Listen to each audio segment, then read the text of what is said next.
Hey history buffs! Ever wondered where humans first appeared? The answer lies in Africa. That's right, Africa isn't just a continent, it's the cradle of humankind. Scientists have found fossils there that are millions of years old, like Mrs. Please and the Tong child in South Africa. These discoveries tell us that our earliest ancestors walked on African soil.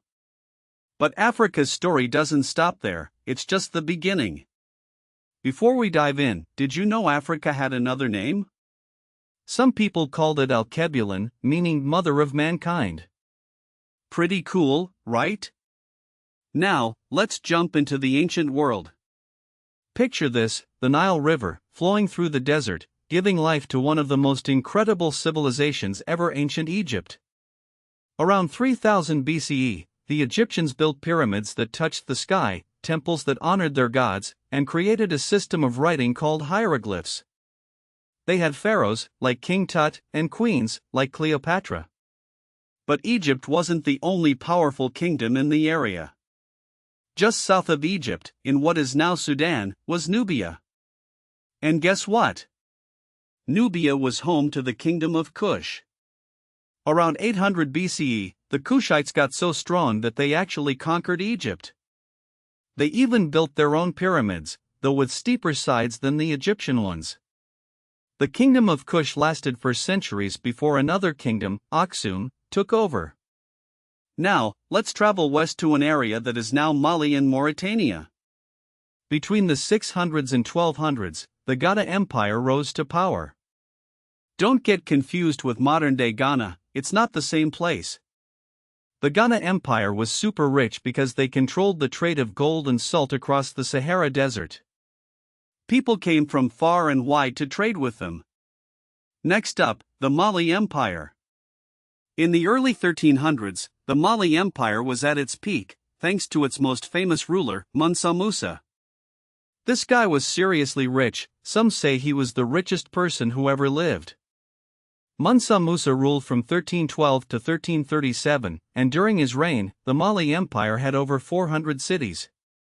One of the most famous was Timbuktu, a center of learning and trade. In 1324, Mansa Musa took a pilgrimage to Mecca, a holy city for Muslims. He traveled with a huge entourage, giving away so much gold that he actually caused inflation in Cairo. That's right, he made gold less valuable just by giving it away. Now, let's head east to the coast of Africa, where the Swahili culture blossomed. Islam spread to this region in the late 600s, and it mixed with local traditions to create something new and unique. The Swahili people built beautiful cities and traded with countries all around the Indian Ocean. But Africa's story isn't always a happy one. From the 600s to the 1900s, millions of Africans were enslaved in the Arab slave trade. They were taken across the Sahara Desert and the Indian Ocean to other parts of the world. Then, from the 1400s to the 1800s, the Atlantic slave trade began. European traders forcibly took millions more Africans to the Americas to work on plantations.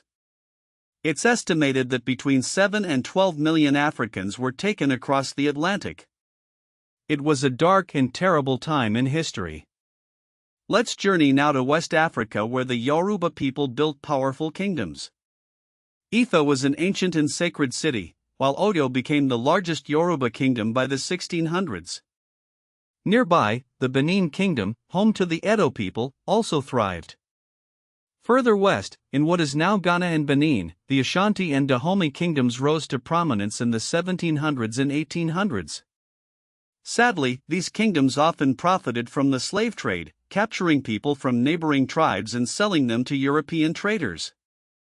By the late 1800s, European countries had divided up almost all of Africa among themselves. This was called colonialism, and it had a huge impact on the continent. African people were forced to work for their colonial rulers, and their cultures were often suppressed. The first African country to gain independence was Libya in 1951. After that, more and more African countries fought for and won their freedom. Today, there are 54 independent nations in Africa. They are working hard to build their economies, strengthen their democracies, and preserve their cultures. The African Union, founded in 2002, is an organization that promotes cooperation and peace among African countries. It's like a modern version of the trade alliances that existed in empires like Mali. The descendants of the Yoruba, Ashanti, and Edo people still maintain their kingdoms and chieftaincies today. They are a living link to Africa's rich and complex past. Even today, Africa continues to make history. So, next time you think about Africa, remember that it's more than just a continent. It's the birthplace of humankind, the home of ancient civilizations, and a land of vibrant cultures. It's a place with a past, a present, and a future. And it's a story that everyone should know. Of course, it's important to remember that sometimes history lessons aren't totally complete. Some Eurocentric stories downplay pre-colonial achievements, focusing only on slavery and poverty.